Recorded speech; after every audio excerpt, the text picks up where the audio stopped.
एक होती भाभी और एक होती भाभी माँ, दोनों में अंतर है। सभी आप लोगों से हाथ जोड़ के वंदना करता हूँ। हमारा जो चैनल है श्री सोनू महाराज, वो चैनल जरूर सब्सक्राइब करें और इन वीडियो को शेयर करते रहिए। અને જડી ભજન वाली दीदी, अरे सुतोड़ी सुरता जागी रे, जाग भजन में लागी। देखो भजन बोला है वहां, भोजन नहीं। भजन कितने अक्षर हुए? 3। भोजन कितने अक्षर हुए? 3। देखो इसमें बहुत बड़ा राज है। एक मात्रा है भोजन में और भजन में कोई मात्रा नहीं है। और जहां भोजन होता है ना, एक मात्रा लगी हुई, महाराज वह ट्रैक्टर की ट्रॉलियां भर भर के जाती है, फटफटिया में 4-4 लटके जावे। भोजन है वहां पे और भजन है वहां पे, बड़ी समस्याएं होती है महाराज। कहीं पे भी देखो ना, जहां भोजन चलता है वहां तो राम राम राम राम डायरेक्ट घुस जाते लोग जबरदस्ती। और जहां भजन होते हैं, भोजन जरूरी है उतना भजन जरूरी है। आप ध्यान रखिए, जो आनंद आपको भगवान की भक्ति में आएगा वो संसार में कहीं नहीं आएगा। आप ट्राई करके देख लो। आप जैसे मैं आपको एक छोटी सी बात बता रहा हूं, आप कोई भी भगवान को प्रसाद चढ़ाते हो, प्रसाद जैसे होते हैं ना, आज प्रसाद हुआ होगा तो किसी न किसी तो बनाया हो, चाहे गांव वालों ने बनाया, चाहे पर्सनली किसी आदमी ने बनाया, भंडारा होता है जो भी। तो एक बात का ध्यान रखें, जिसका भी प्रसाद हो, जैसे कोई परिवार चढ़ाता है, जिनके निमित्त चढ़ाया है वो प्रसाद वहां तो बन रहा है, मंदिर पे तो बन रहा है, चलो बनाने दो। 1.25 मण बने, 5 मण का बना, 20 मण का बना, परंतु आप अपने घर से एक 1.25 किलो का प्रसाद बना के आप अपने घर के चूल्हे से जितना भी बनाया पूरा प्रसाद थाल में लीजिए और वो प्रसाद पूरा लेकर भगवान के दरबार में ले जाके उस प्रसाद को चढ़ाइए। और चढ़ाने के बाद में जो प्रसाद बचता है वो प्रसाद पूरा उस प्रसाद में डाल दें ताकि महाप्रसाद बन जाए। जब तक आपके घर से प्रसाद नहीं आता, कोई देवता आपके प्रसाद ग्रहण नहीं करते, ध्यान रखना। कोई देवता प्रसाद ग्रहण नहीं करते। आप जैसे बाजार में गए, आपने एक पैकेट लिया 1.25 किलो लड्डू का, आप डायरेक्ट भगवान के मंदिर जाके चढ़ा रहे हो उस पैकेट में से, वो भगवान नहीं लेते हैं।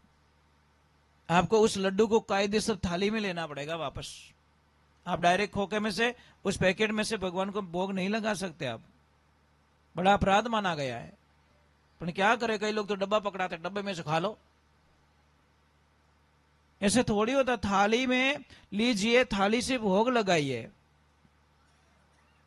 माता बहनों, एक प्रश्न है आपसे, जैसे आप घर में रोटी बनाते हो,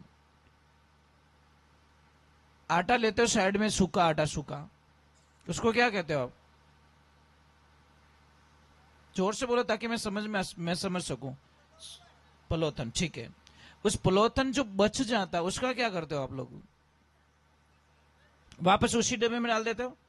यह सबसे बड़ा पाप होता है आप लोगों से, और इतना पाप लगता है आपको कल्पना नहीं कर सकते आप। उस आटे पे हमारा अधिकार नहीं होता देवियों, उस आटे पे कीड़ियों का अधिकार होता है। जो आटा बच जाता है वो आटे को साइड के डब्बे में डालो, 7-8 दिन हो जाए तो उसमें खांड डाल दो, देसी खांड मिला दो, और मिलाने के बाद में उस आटे को जहां जहां कीड़ी नगरा होता है वहां पे डाल के आ जाओ। देखो तुम्हारे घर में इतनी खुशियां हो जाएगी जो कल्पना नहीं कर सकते। अपने काले फर्क ही तो पड़ी, आटो ही कम ले है, इतो लेवता हमें इतो ही ले कि महाराज रो कई ओढ़ो भाई, ये रोज रो पाव आटो थोड़ी बर्बाद करी जाए। पर आप ट्राई करके देखना, इतना अच्छा हो जाएगा आपके घर में, आप कल्पना नहीं कर सकते। करोगे ना? जो पहले हो चुका छोड़ दीजिए उसको, आज से नई गिनती स्टार्ट कर दे। हमें भी पता नहीं था, तो हमें पता चला, तब से हमने भी नियम चालू किया। ऊपर हाथ करके बताओ कौन कौन करेंगे? सब करोगे? वो कीड़ियों तो बोलो रही हो आज हमको उन्होंने तो पेट भर ही जागो। ये सत्संग में आए तो सीख मिली। दूसरे नंबर, एक बात का ध्यान रखें माता बहनों, आप चाहते हो कि आपके घर में बहुत पैसे हो, बहुत पैसे हो, चाहते हो? कौन कौन चाहते हो आपके घर में बहुत पैसे हो? मैं आपको एक ट्रिक बताता हूं, बहुत पैसे आएंगे और सच में आएंगे। मैं मजाक नहीं कर रहा हूं, मैं आपके दिल को खुश करने की बात नहीं कह रहा हूं, मैं रियल पे हकीकत की बात बता रहा हूं।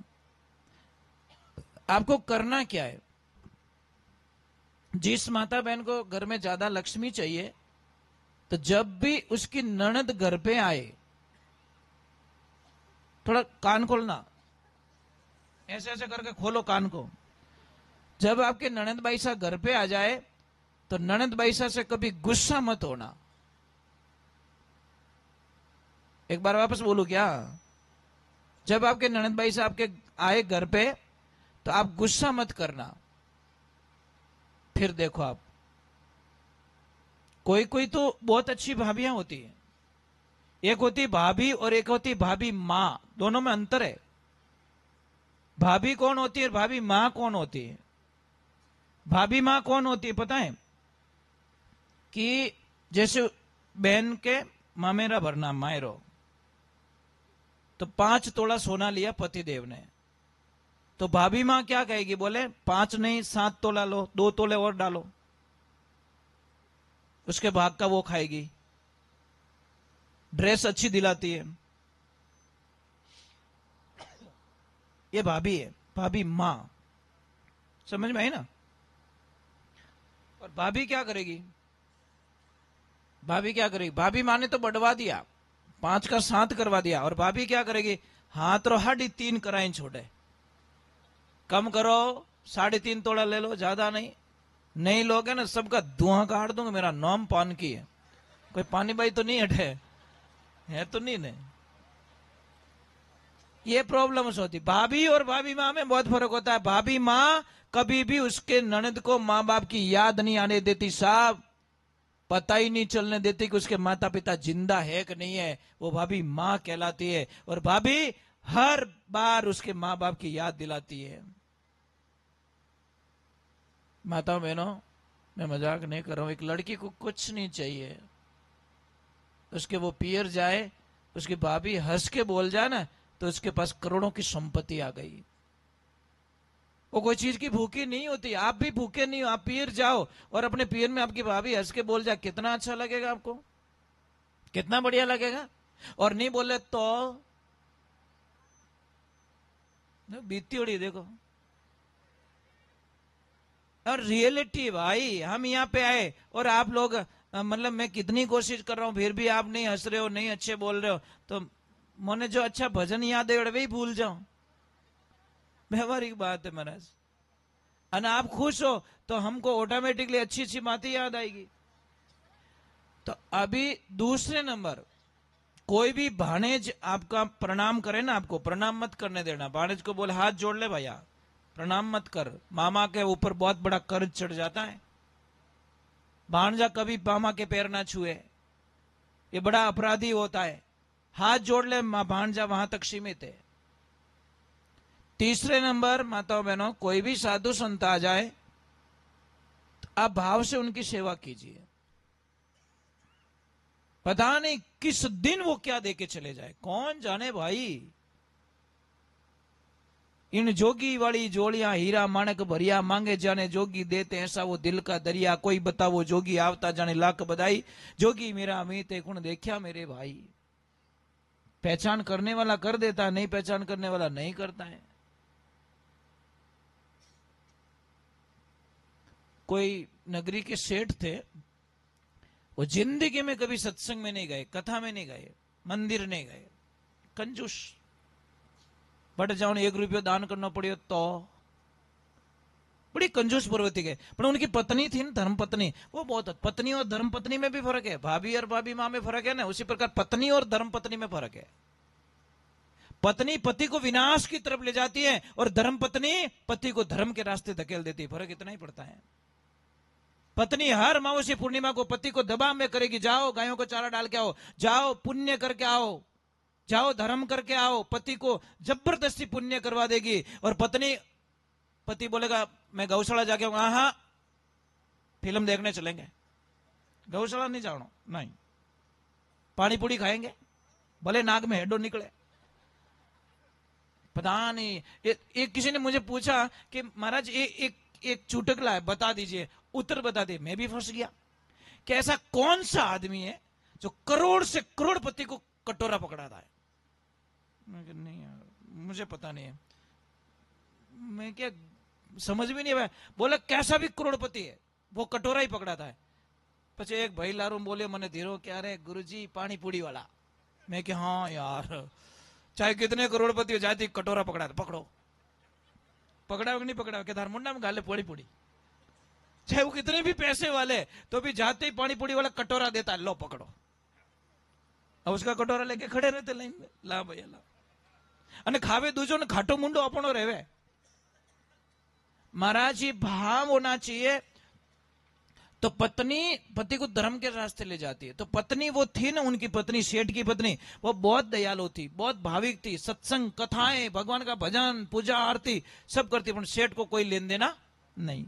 एक दिन सेठ को बोला पतिदेव 60 साल की उम्र हो गई आपकी, एक दिन कथा में चले जाओ, बस सिर्फ एक दिन कथा में, ज्यादा जाने की जरूरत नहीं है, तो हमारा जीव ने शांति मिलेगा, हमारी आत्मा ने शांति मिलेगा।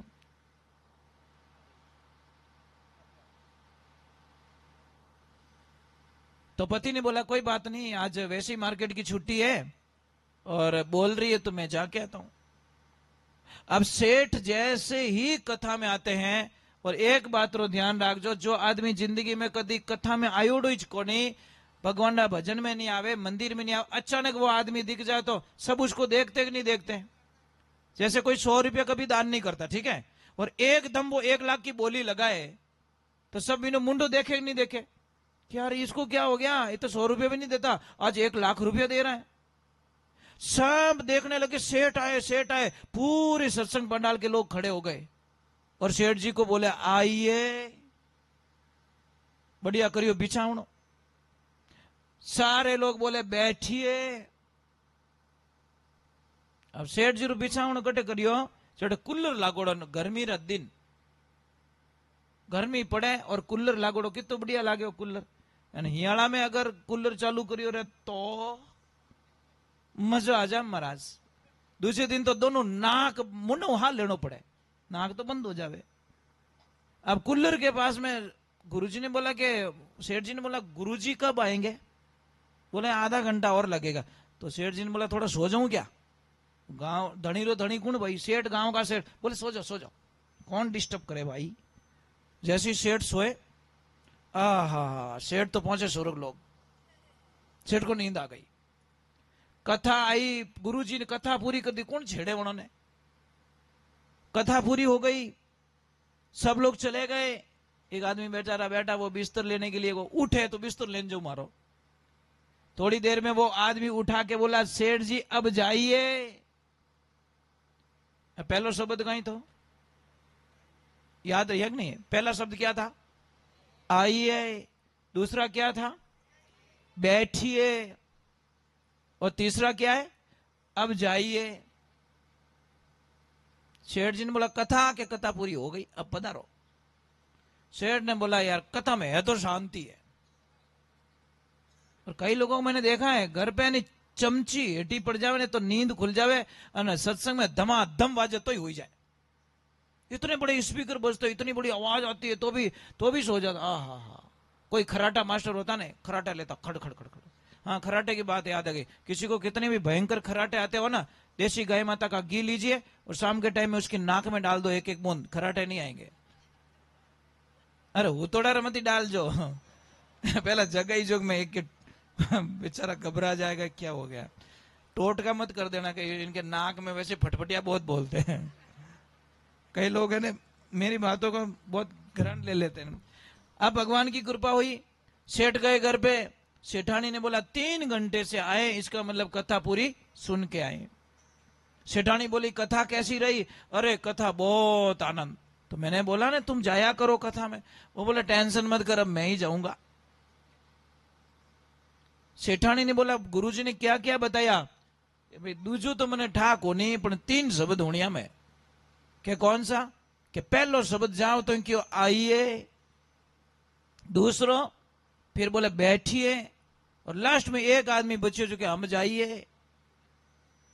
सेठानी बोले एड़ो तो कथा में कभी आई को नहीं, ये कौन सी कथा।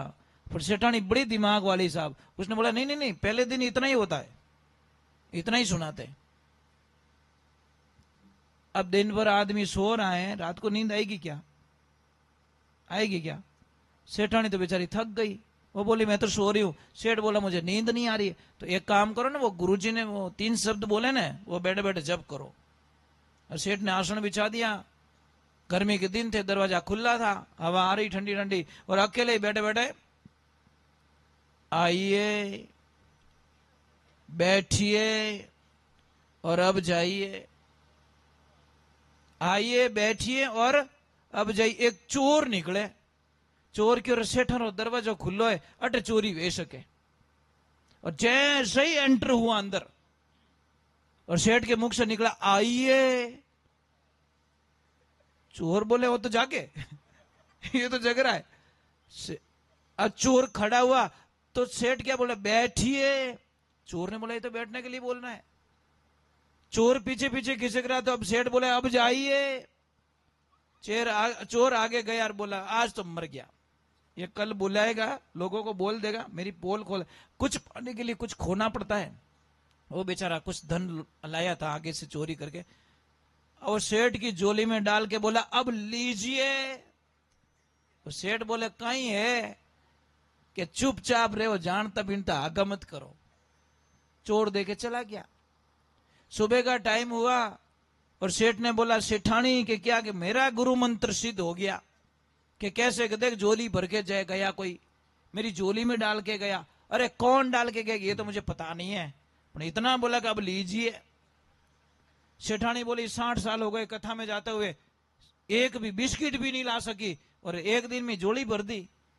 इसलिए कहते शब्दा मरिया मर गया शब्दा छोड़ियो राज, जे शब्द विचार्या जरा सर गया काज। सबदरी लागी वेसो जाने गफल कहीं जाने भाई, रंका लागी बंका लागी लागी सतन कसाई, शुआ पठावत गणिका लागी दे समेत सरगा जई। सबदरी लागी वेसो जाने गफल कहीं जाने भाई, रंका बंका दोनों भील और बिलनी, दोनों भगवान ना भगत रास्ता में जावे।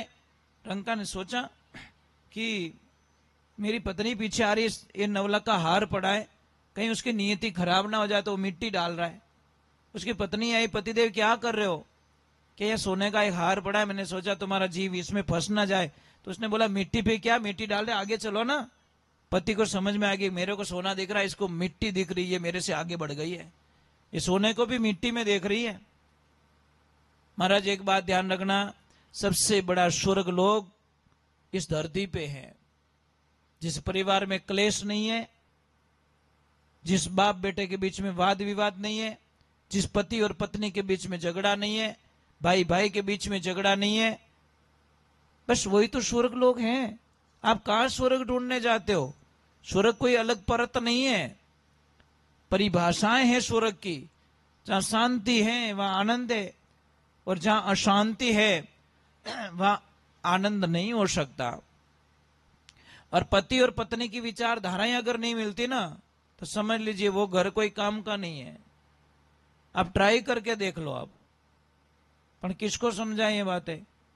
हमें कितना जीना है, कोई भरोसा नहीं जीव का, कल चले जाएंगे।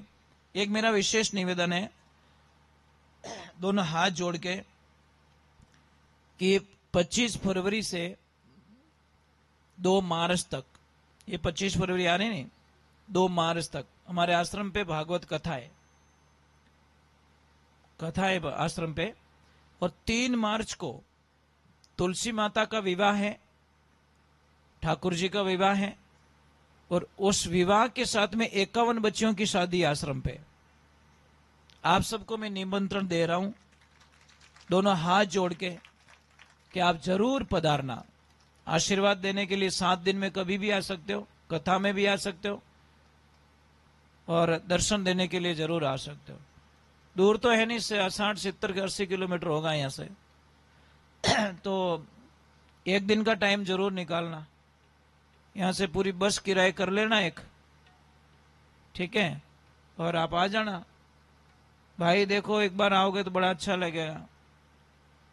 एक भाई बच्चियों को आशीर्वाद देने के लिए तो आ सकते हो ना, तो आप जरूर पधारना, मेरा निमंत्रण है हाथ जोड़ के कि। और हमें बहुत खुशी है कि इससे पहले हम 98 बच्चियों की शादी करवा चुका हूं इससे पहले, और 51 ये हो जाएगी, शायद ज्यादा भी हो सकती है। ये करने वाले कौन है? प्रभु है, परमात्मा है। हमसे कुछ होता नहीं है, ये तो फालतू का झंझट है, मैंने किया, ये लफड़ा फालतू का। करने वाले परमात्मा है, निमित्त हमें बनाया जा रहा है। और एक छोटी सी बात है, थोड़ा नाराज मत होना, कई नवयुग मंडल भी यहां पे बैठे हैं। मैं आपको एक प्रार्थना करना चाहता हूं। एक तो देश का सैनिक जो बॉर्डर पे लड़ रहा है ना, उसका सम्मान करना भाई। और एक संत जो धर्म के लिए लड़ रहा है रात दिन, संत और सैनिक दोनों लड़ रहे हैं, एक धर्म को बचाने के लिए लड़ रहा है और एक देश की बॉर्डर पे लड़ रहा है। अभी देखो हम यहाँ पे इतने मजबूत बैठे हैं, सारी सुविधाएं, और वो बॉर्डर पे इतनी प्रचंड ठंडी पड़ती है ना, वो बॉर्डर पे खड़े किसके लिए? हमारे लिए। एक रियल हीरो और एक रियल हीरो। रियल हीरो पे विश्वास मत करो, वो तो फिल्मों की एक्टिंग है, पर रियल हीरो हमारे फौजी भाई है, ध्यान रखना। उनकी कदर करो, उनका ध्यान करो, उनके लिए प्रार्थनाएं करो। दूसरे नंबर, एक माता बहनों, आपसे मेरा विशेष निवेदन है, जो छोटे बच्चे होते हैं, छोटे बच्चे, उन बच्चों को मारपीट मत करो। छोटे बच्चे सच में भगवान का रूप होते हैं। आयो मजो बेटा टाबरन, खुश हो गए भाई, क्योंकि इनके पक्ष की बात आएगी, क्योंकि रोज प्रसाद मिल तो रही उन्होंने। नहीं नहीं बेटा अभी नहीं मारेंगे, मम्मी को मना कर दिया मैंने। सुबह सुबह तो टाबर ने हाको करना ही नहीं, अगर अच्छो पढ़ाना चाहो तो। कारण बताऊं, सुबह सुबह बच्चे को अगर कुछ बोल दिया ना, पूरा दिन वो भूलता ही नहीं है। अगर आपको एक बात कहना, आपको हाथ भारी हो जाए ना, मैं हाथ हल्को करने सिस्टम बताऊं तारे, वो स्कूल पाचा जाने धमेड़ा मेल देना। सुबह सुबह नहीं भाई, सुबह सुबह थाने कोई चीजो दिया रहे तो सुबह उठता ही तो પછી રોટી આડી પ્રેમ બને? કદી નહીં બન શકે महाराज। झाड़ू ही काटो तो ऊंधो झाड़ू पकड़ नहीं काट सको। सुबह सुबह किसी को ग्राहक भी भाई पहला ग्राहक खराब मिल जाए तो पूरा दिन खराब होवे। मोरीज गणपति वंदना में कोई चीजो दिया रहे तो पैसे तो भजलो ही राम। तो ये सारी चीजें सुबह सुबह बच्चे को मतलब माइंड फ्री चाहिए एकदम। वो अगर जिद कर रहा है, रोने वाला है, तो उसको कुछ ऐसे आश्वासन दे दो, बेटा तू स्कूल जाएगा तो तुझे ये चीज मिलेगी, ये चीज देंगे, ये चीज देंगे, तो हो सकता है उसकी आशा पे वो चला जाए। चलो ये चाय पी रहे हो, बहुत अच्छे लोग हो आप। क्योंकि ये चाय इतना खतरनाक जहर है, क्या बोलूं मैं आपको। आदमी की जिंदगी की 20 साल की जिंदगी चाय खा गई। कितना? 20 साल। मजाक नहीं करो, इसमें केमिकल है। ओरिजिनल चाय कितने की किलो है पता है आपको? 1,20,00,000 की 1 किलो चाय। 1,20,00,000 रुपए की 1.25 करोड़ रुपए की 1 किलो चाय आती है साहब। समझ में आ रही ना आपको?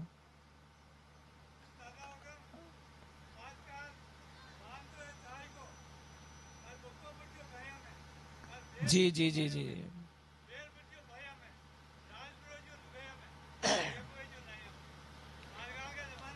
नहीं दादाजी बहुत अच्छी बात बोले। गाय माता कितनी दुखी है आपको पता है कि हम कल्पना भी नहीं कर सकते महाराज, सोच भी नहीं सकते उसके बारे में। अभी हमारे आश्रम पे तो 70 गायें हमारे पास में तो, और कभी आके देखो स्वर्ग लोक में रहती है वो। मतलब 400 फुट हाइट पे आश्रम है हमारा, पहाड़ के ऊपर, वहां गाय माता है हमारे पास में। और ऐसी सुविधाएं दे रखी है ना, आप देखोगे तो आपका मन खुश हो जाएगा। इतनी तो आदमियों के लिए सुविधा नहीं है, ऐसी सुविधा आश्रम पे दे रखी है उनको। हर गाय माता के लिए पंखा वगैरह वगैरह। इतना कीचड़ नहीं मिलेगा आपको गाय हमारे वहां पे आश्रम पे, इतना कीचड़ नहीं मिलेगा आपको। कारण ध्यान देते हैं। रात को 5-6 बार गाय को चेक करते हैं हम लोग। भाव है, और एक बार आओगे तो आपको बहुत अच्छा लगेगा।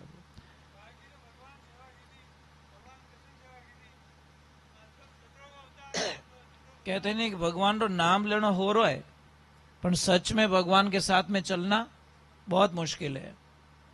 मैं सुबह 5 बजे उठता हूं दादाजी, गायों के गोबर डालना, झाड़ू निकालना, वो करना, गाय के लिए चारा डालना, पूरा काम करता हूं मैं। तो अट्टे आए जने अड़ा कपड़ा मिल रहा है, वटा देखो ना भूत जड़ू मिलू में। मजाक नहीं करो, कभी आना अचानक, मुझे बोलना मत, फोन मत करना। फोन करो तो मैं तैयार वेन रहूं, बिना फोन किए आ जाना अचानक में। आप बोलोगे महाराज सोनू महाराज आप ही हो क्या, उस टाइम पता चलेगा मेरी ओरिजिनलिटी। क्योंकि मुझे पाखंडवाद बिल्कुल पसंद नहीं है। मैंने किन्ने रिझाणो, मैं दुनिया को रिझा जाकर थक जाऊंगा, इससे बढ़िया मेरी गाय माता की सेवा करूं बस। वो मेरे से खुश है ना, बस पूरी दुनिया खुश है, बस इतना मानता हूं। इतना मुझे पता है मेरी गाय मुझसे खुश है बस। और ऐसी ऐसी गाय माता प्रभु, मैं नहीं दिखता हूं तो दूध नहीं देती मैं नहीं दिखूं ना तो दूध देवी को लात खाओ अब उनका आइडिया क्या किया, दूध निकालने वालों ने आइडिया किया क्या, एक दिन उन्होंने प्रयोग किया कि चलो प्रयोग कर लेते। क्या किया, मेरे प्रवचन लगा के मोबाइल में लगा के उसके सामने रख लिया, तो दूध दे रही है आराम से, भजन सुन रही, दूध दे रही है। तो उन्होंने बोला, मैंने पूछता हूं भाई दूध दे रही है, अरे क्या हमारे पास एक आइडिया आ गया। मैं क्या आइडिया आया, क्या आपके भजन लगा के मोबाइल में रख देते हैं, वो गाय माता आराम से दूध दे रही है। मैं ओ टोट को हावड़ा भाई ये तो बहुत अच्छी बात हो गई कि कम से कम दूध तो दे रही है। आप ट्राई करके देखिए, एक बार गाय से प्रेम करके देखिए, आप में कितनी भयंकर मुसीबतें गाय माता टाल देगी, ये गारंटी मेरी। पर आप एप्लीकेशन गाय के कान में लगाओ, बोलो ए मां मैं दुखी हूं, मां मैं प्रॉब्लम में हूं। क्योंकि गाय और भगवान में कोई अंतर नहीं, सारे भगवान गाय के अंदर विराजमान है और वो डायरेक्ट सुनते, कोई बीच में दलाल नहीं है कोई आड़तिया नहीं है, कोई बीच में नहीं है, इसलिए डायरेक्ट कांटेक्ट होता है। पर गाय माता जब वो बछड़े को जन्म देती है ना, वहां की जो गिल्ली मिट्टी होती है, आप उससे नफरत करते होंगे, पता है उसमें लक्ष्मी का निवास होता है। वो गिल्ली मिट्टी उठाओ और अपने घर पे लाओ, और जो चूल्हा वगैरह वगैरह होता है ना, आंगने में लीप दो आप, फिर देखो घर में आनंद हो जाएगा। समझ में आ रही, जब बछड़ा जन्म देती है तो वो गिल्ली गिल्ली हो जाती है वहां से, तो वो मिट्टी उठा के लाओ आप और उसको घर में लीपना करो, ये ध्यान रखें। ठीक है, इतना तप था उनका, इतना तप था, इतना तप था कि 12 कोस की दूरी पर कोई उनके राज में नहीं आ सकता, जो भी आता भस्म हो जाता। तो वो नगरी के राजा ने बोला कि उस संत के कोई दर्शन मुझे करवा ले तो आधा राज्य भेंट कर लूं उनको मैं। कौन, सारे बोले नहीं भाई महाराज के पास में हम नहीं जा सकते, पहुंच भी नहीं सकते वहां पे, 12 कोस दूर से ही हम नष्ट हो जाएंगे।